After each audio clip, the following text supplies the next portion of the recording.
message do you have for teens dealing with the world today? Because like we're talking about this bullying stuff, how do we get them to pay attention? And then what message do you have for parents and educators? Well, my message to young people is what you do today really, really matters. I think it's not enough. I think our youth lack vision in terms of when when I'm running for senator, or if I want to be the principal of a school and they did a background check, what will people say about you today?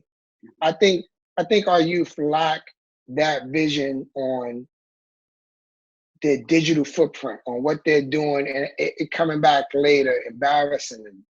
So I think they lack the fact that what they do tomorrow really affects them. What they do today really affects them for tomorrow. I think they lack. I think it's a bigger disconnect than it should be, considering nothing ever deletes. Once it's in cyberspace, it can be recalled. I don't know if you follow sports, but the number one pick for the Buffalo Bills, the quarterback, um, Josh Allen. Josh Allen, he tweeted some, unfortunate things, and it was called back. Kevin Hart was recently supposed to do an award show. Some things he tweeted was called. So nothing ever goes away, and I would like kids to realize that picture you send, now it's out of your control, right? That tweet you send, now it's out of your control. And if someone wants to be mean, when you've moved on and you've matured, it could come back and cause trouble. So that's what I would want them to know. Yeah. Educators and parents, I would want them to speak to their children more.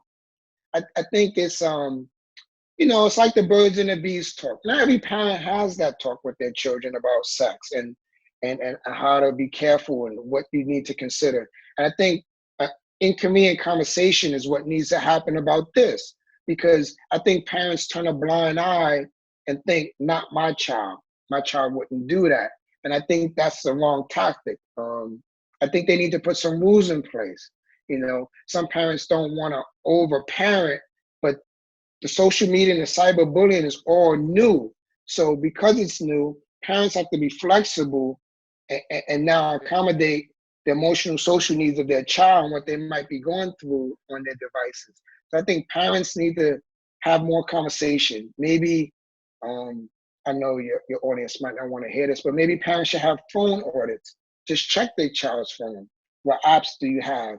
Scroll through some of the messages to see, are you representing yourself as the young, mature, child that I raised you to be?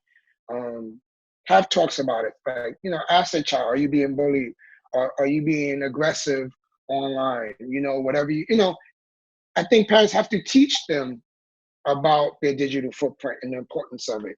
And I think educators can take some of these conferences and these things that you've created, other things that people created to make children mindful of their digital footprint and how things never go away and how it could come back and be harmful and disrespectful to you as a parent. If I did some things when I was 14 years old and now I'm a parent and they come up, that's going to be embarrassing, and that's going to hurt how I parent it, because my child is going to look at me different.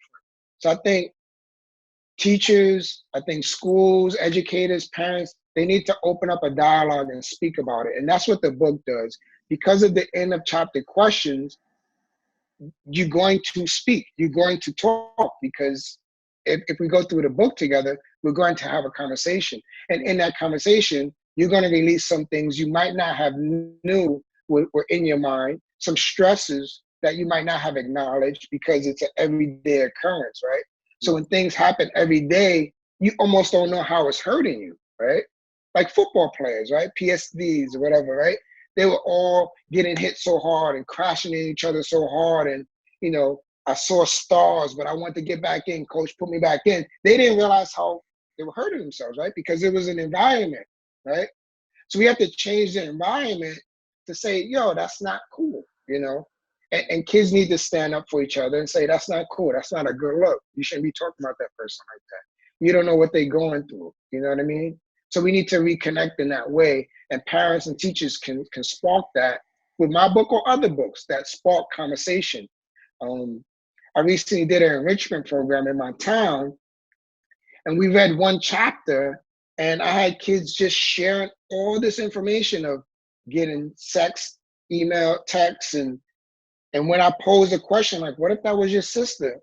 Everyone just like changed course. Like, nah, my sister wouldn't do that, or I would beat the guy up that had a naked picture of my sister. I was like, but you're receiving. It was a numbness, right? A disconnect, right? Because now I'm not looking at the person that sends me a picture as a person. It's just part of the culture, and now I'm getting numb. So I think parents and educators need to talk about this because we getting numb to these these messages that are going back and forth that's harmful in immediate and later years.